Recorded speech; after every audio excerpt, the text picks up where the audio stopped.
In a wealthy town nestled in the hills, there lived a rich couple who had everything they desired. But despite their fortune, they were cold and heartless.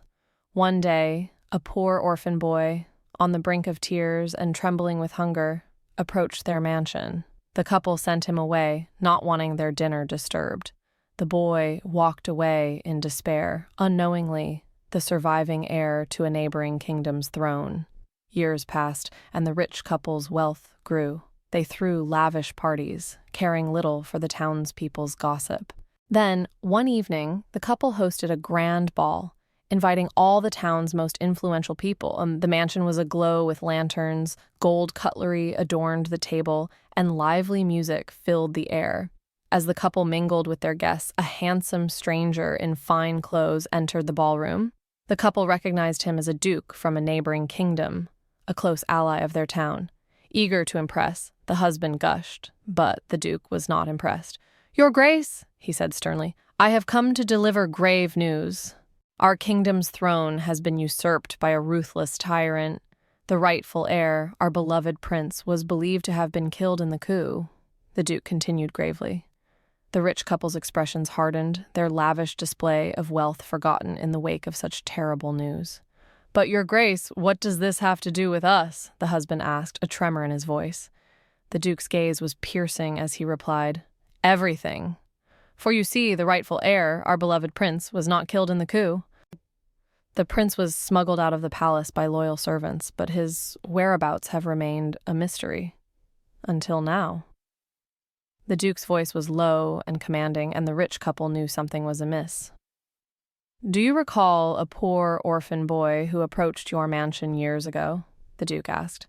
"A boy who was sent away without a scrap of food?" The couple's faces drained of color as realization dawned on them. "Yes, Your Grace, we do recall such a boy," the wife said, her voice trembling. "That boy was no ordinary orphan," the duke continued, his gaze steely. "That boy was the rightful heir to the throne, your kingdom's future king. And you who turned him away, hungry and cold, will not go unpunished." The duke's words were like a dagger to the rich couple's hearts. "Please, Your Grace," the husband pleaded, falling to his knees. "We did not know. If we had known, we would have welcomed the boy with open arms."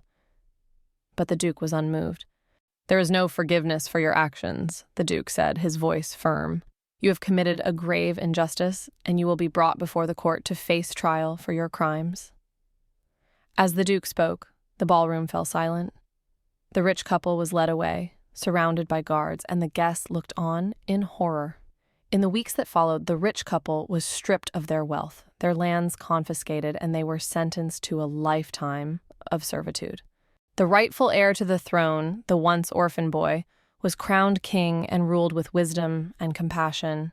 The kingdom flourished under his reign, and the rich couple, now humble servants, were never forgotten for their cruelty.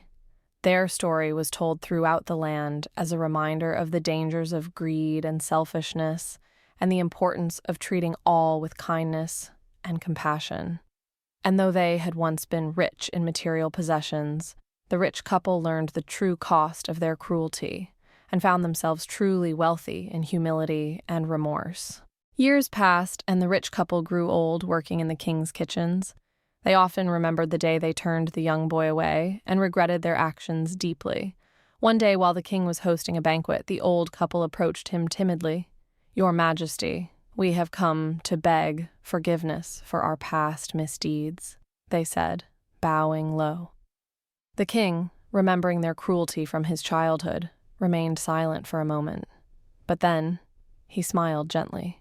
"It is not for me to forgive you," the king said, his voice soft, "for only God can truly forgive.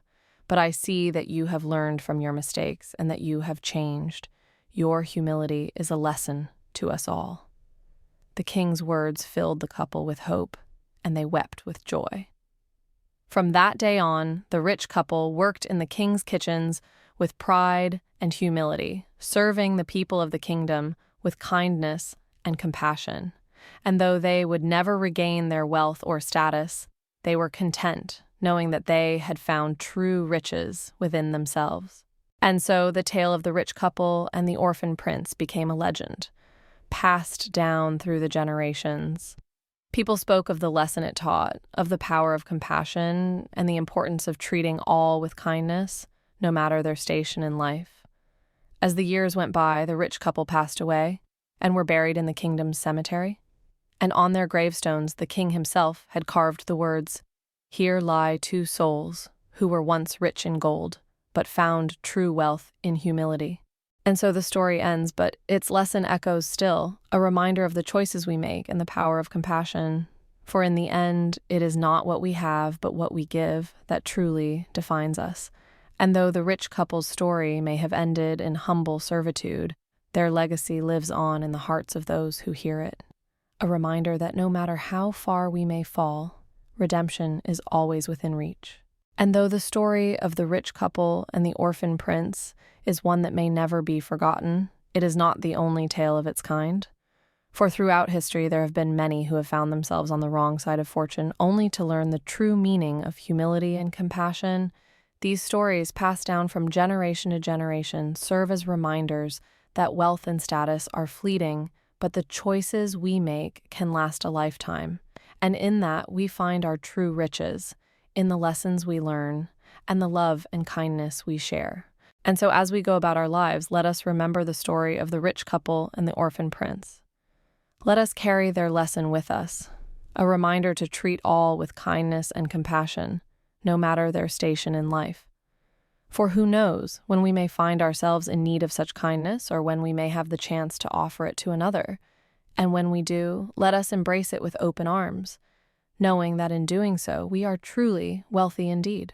And so the story of the rich couple and the orphan prince comes to a close, but its message lives on. Let us carry it with us as we continue on our journey, a beacon of hope and a reminder of the power of kindness and humility. For in the end, it is not our wealth or our status that defines us, but our choices, our actions, and the love we share. And that, my friend, is a lesson worth remembering always.